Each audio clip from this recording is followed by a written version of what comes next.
July 24 ಭೀಮನ ಅಮಾವಾಸ್ಯೆ ದಿನ ಹೆಂಡತಿಯರು ಮಾಡಬೇಕಾದ 30 ವಿಶೇಷ ಕಾರ್ಯಗಳು ನೀಡಲಾಗಿದೆ. ಈ ದಿನದ ಪವಿತ್ರತೆ ಮತ್ತು ಗಂಡನ ಆಯುಷ್ಯಕ್ಕಾಗಿ ಆಚರಿಸಬೇಕಾದ ಕ್ರಮಗಳ ಪಟ್ಟಿ ಇಲ್ಲಿದೆ ನೋಡಿ.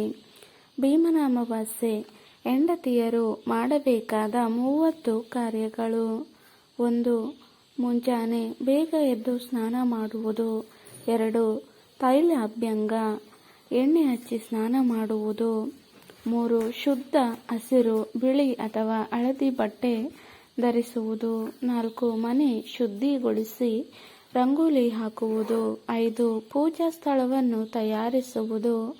6. ಶಿವ ಪಾರ್ವತಿ ಅಥವಾ ಲಿಂಗ ಗೌರಿ ರೂಪ ತಯಾರಿಸುವುದು. ಪೂಜೆಗೆ ಅಗತ್ಯವಾದ ಸಾಮಗ್ರಿಗಳನ್ನು ತಯಾರಿಸುವುದು. 8. ಮನೆಗೆ ತಾಜಾ ಹೂವು ತಂದು ಅಲಂಕಾರ ಮಾಡುವುದು. 9. ಅರಿಶಿನ ಕುಂಕುಮದಿಂದ ದೇವರ ಆರತಿ ತಯಾರಿಸುವುದು. 10. ಬಿಲ್ವಪತ್ರ, ತಂಪು ಹಣ್ಣು, ಹಾಲು ಇತ್ಯಾದಿ ನೈವೇದ್ಯ ತಯಾರಿಸುವುದು. 11. ಭೀಮನ ಅಮಾವಾಸ್ಯೆ ಕತೆ ಓದುತ್ತಾ ಅಥವಾ ಕೇಳುವುದು. 12. ಶಿವನ 108 ನಾಮ ಪಠಣ ಅಥವಾ ಲಿಂಗಾಷ್ಟಕ ಪಠಣ. 13. ಓಂ ನಮಃ ಶಿವಾಯ ಎಂಬ ಜಪ 108 ಬಾರಿ ಅಥವಾ ಹೆಚ್ಚು ಮಂತ್ರ ಜಪ. 14. ಪತಿ ಹಿತಕ್ಕಾಗಿ ಪ್ರಾರ್ಥನೆ ಮಾಡುವುದು. 15. ಆರತಿ ಹಾಕುವುದು ಬೆಳಗ್ಗೆ ಮತ್ತು ಸಂಜೆ. 16. ದೀಪ ಹಚ್ಚುವುದು ತುಳಸಿ ಕಟ್ಟೆ ಅಥವಾ ದೇವರ ಮುಂದೆ.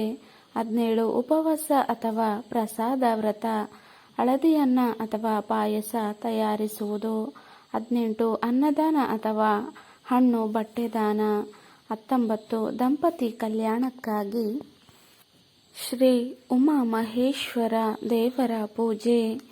20. ತಾಯಿ ಸಾಸುಗೆ ಹಾರ, ಬಟ್ಟೆ ತಂಬಿಟ್ಟು ಕೊಡುವುದು. 21.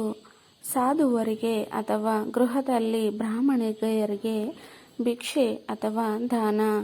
22. ಪತಿಗೆ ಸೇವೆ, ಆಯುಷ್ಮಾನ್ ಭವ ಎಂದು ಆಶೀರ್ವಾದ ನೀಡುವುದು. 23. ಪವಾಡ ಹಚ್ಚಿ ಕನಸುಗಳು, ಬಂಗಾರ ಆಭರಣ ಧರಿಸುವುದು. 24. ಮೆಹಂದಿ ಹಾಕುವುದು ಅಥವಾ ಅಲಂಕಾರ ಮಾಡುವುದು. 25. ಸಂಕಲ್ಪ ಮಾಡಿ ಪೂಜೆ ಆರಂಭಿಸುವುದು. 26. ಅಷ್ಟೋತ್ತರ ಶತ ನಾಮಾವಳಿ ಪಠಣ. 27. ಅರಿಶಿನ ಕುಂಕುಮದಿಂದ ಸುವಾಸನಿ ಪೂಜೆ ಮಾಡುವುದು. 28. ಬಾಲೆಯರಿಗೆ ತಂಬಿಟ್ಟು ಕೊಡುವುದು. 29. ಮಕ್ಕಳಿಗಾಗಿ ಆಶೀರ್ವಾದ ಮಾಡುವುದು. 30. ಸಂಜೆಯ ಸಮಯದಲ್ಲಿ ದೀಪಮಾಲಿಕೆ ಹಚ್ಚುವುದು ಮತ್ತು ಆರತಿ. ಈ ಕೆಲಸಗಳು ಎಲ್ಲವೂ ಗಂಡನ ದೀರ್ಘಾಯುಷ್ಯ, ಕುಟುಂಬದ ಶುಭ ಮತ್ತು ತ್ರೈಲೋಕ್ಯ ಸುಖಕ್ಕಾಗಿ ಶ್ರದ್ಧೆ ಮತ್ತು ನಂಬಿಕೆಯಿಂದ ಮಾಡಲಾಗುತ್ತದೆ.